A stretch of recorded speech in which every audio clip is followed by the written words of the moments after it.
La defensa de los derechos fundamentales en gran medida depende de la estabilidad y conformación de su ley fundamental. Acompáñame a ver esta cápsula sobre el juicio de amparo.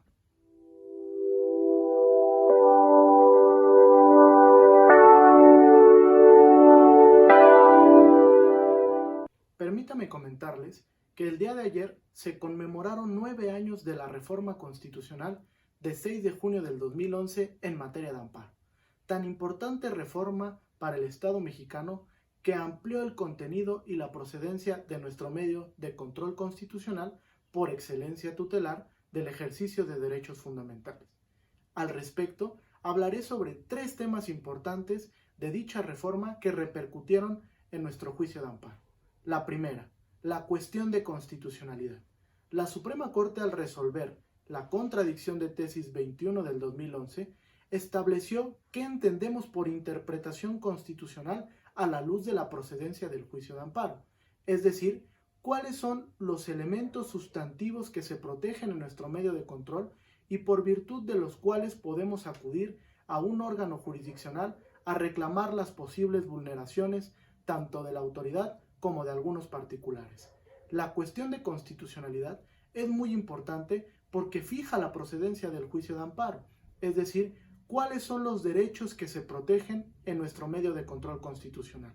No solamente los reconocidos explícitamente en el texto constitucional, sino también aquellos que se encuentren reconocidos en el derecho internacional de los derechos humanos. Además de esto, debemos de tomar en consideración que nuestra Suprema Corte y la Corte Interamericana de Derechos Humanos también a través de sus interpretaciones crean nuevos derechos, que quiere decir que son derechos no enumerados o contemplados implícitamente que también se protegen a través de nuestro juicio de amparo. Como ven, la cuestión de constitucionalidad depende de una interpretación armónica del contenido del artículo primero y segundo párrafos de nuestra Constitución a la luz del diverso 107, fracción primera, que prevé la procedencia en términos muy generales de nuestro juicio de amparo. Es decir, el artículo primero, por una parte, prevé la amplitud del contenido sustantivo, es decir, la constitucionalización del derecho internacional de los derechos humanos. Y el artículo 107, por su parte, establece la procedencia en términos generales ante una eventual vulneración del ejercicio de derechos fundamentales en términos de la Constitución y de los tratados internacionales. Otro tema que resolvió la Suprema Corte en la contradicción de tesis 293, diagonal 2011. Otro aspecto relevante de la tan mencionada reforma es precisamente el establecer el mínimo de exigencia para que una persona acuda a la instancia jurisdiccional a reclamar la posible vulneración al ejercicio de sus derechos fundamentales, dividiéndose este mínimo de exigencia en 2 parámetros diferentes. Por un lado, el interés jurídico, que establece una afectación directa y material en la esfera jurídica de la persona que resiente la posible afectación. Y por otro lado, el interés legítimo, una nueva figura procesal incorporada a nuestro marco constitucional y a la ley de amparo a partir de la reforma del 6 de junio del 2011. ¿Y qué es el interés legítimo? Este ha sido diseñado por la Suprema Corte de Justicia de la Nación como un mínimo de exigencia para que la persona pueda acudir ante el juez constitucional a reclamar la violación al ejercicio de algún derecho. ¿Qué tipo de derecho? Un derecho de naturaleza difusa o colectiva bajo la impresión de la dimensión objetiva de la Constitución, como puede ser el derecho a la salud, el medio ambiente, el acceso a la cultura, al deporte, a la educación, entre otros. Todos aquellos derechos que son de naturaleza difusa o colectiva pueden ser reclamables a partir de un interés legítimo que le da la cualificación a la persona para acudir ante la instancia jurisdiccional. También este interés tiene que ser real y tiene que ser materialmente demostrable, es decir, que la persona tiene que demostrar bajo un mínimo de exigencia que resintió la afectación en su esfera jurídica, ya sea de manera directa o indirecta, por su eventual posición frente al orden normativo.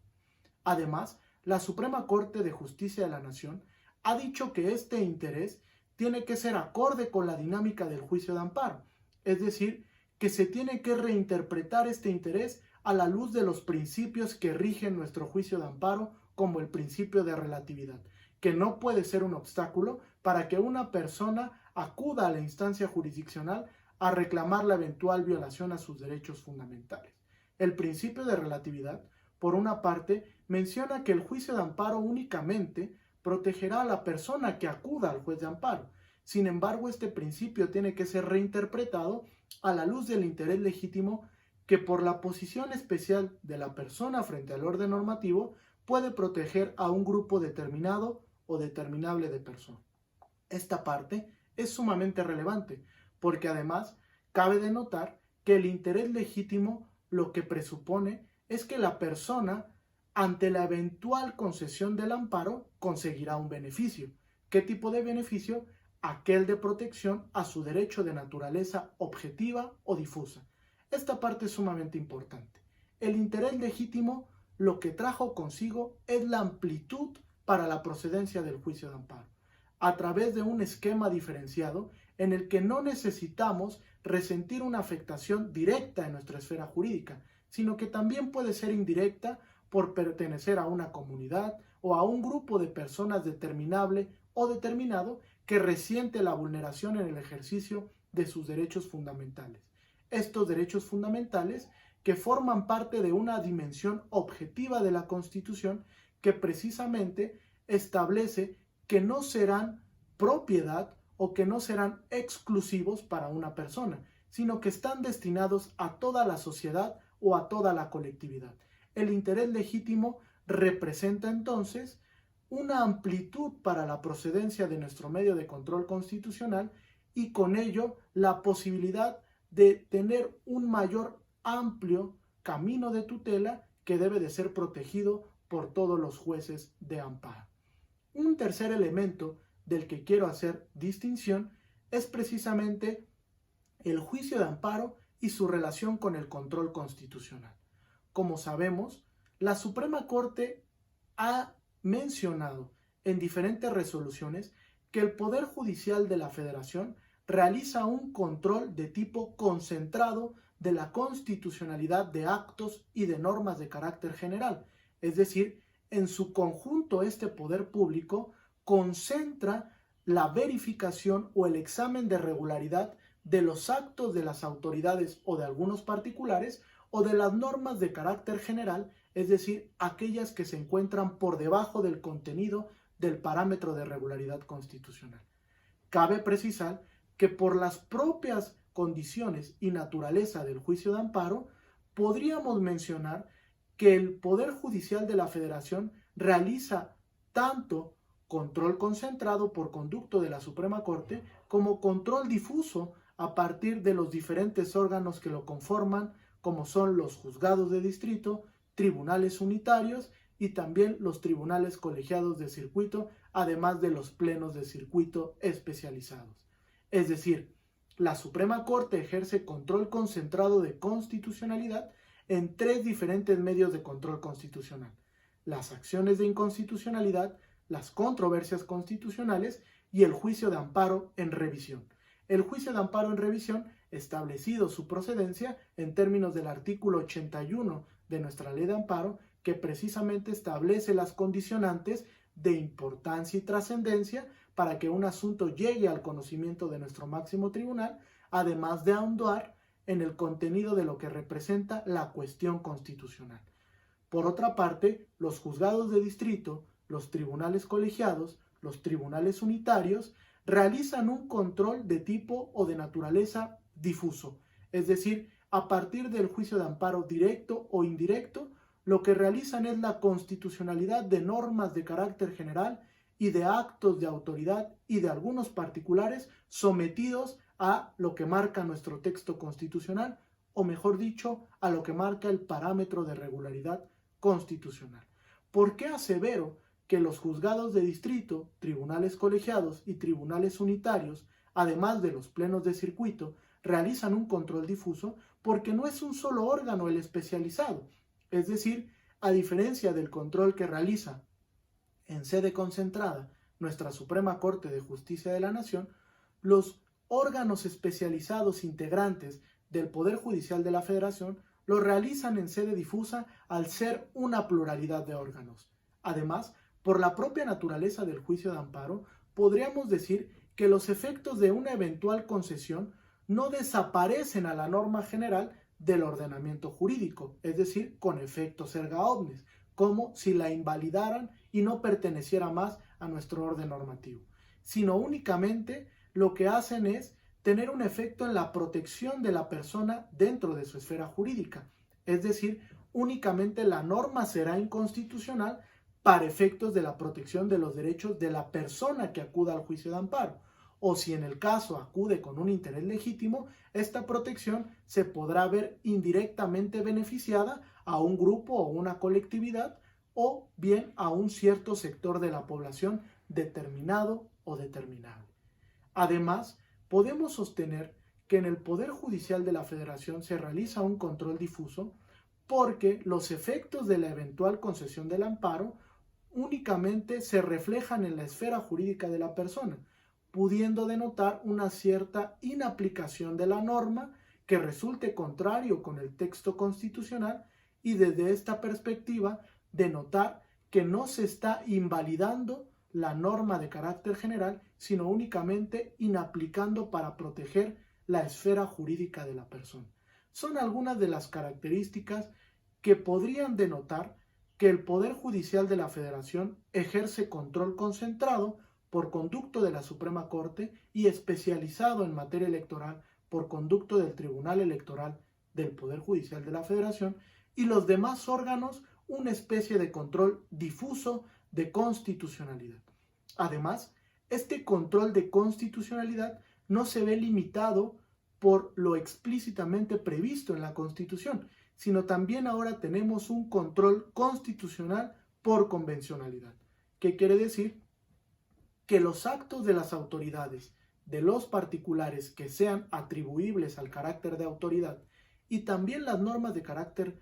general no únicamente tienen que respetar el contenido de la Constitución, sino también del derecho internacional de los derechos humanos, lo que la Suprema Corte ha llamado el ejercicio de control constitucional por convencionalidad, es decir, la remisión del texto constitucional a las normas de derecho internacional para poder establecer un marco de interpretación conforme en sentido amplio en el que todos los actos y las normas tengan que superar no solo el tamiz de nuestra ley fundamental, sino también de la pluralidad de tratados internacionales suscritos y ratificados por el Estado mexicano que prima facie reconozcan un derecho humano. Esta parte es importante porque el control de convencionalidad lo que ha repercutido es en una nueva concepción del juicio de amparo ahora convencionalizado. Es decir, nuestro juicio de amparo no únicamente es un medio de control constitucional, sino también es un recurso judicial efectivo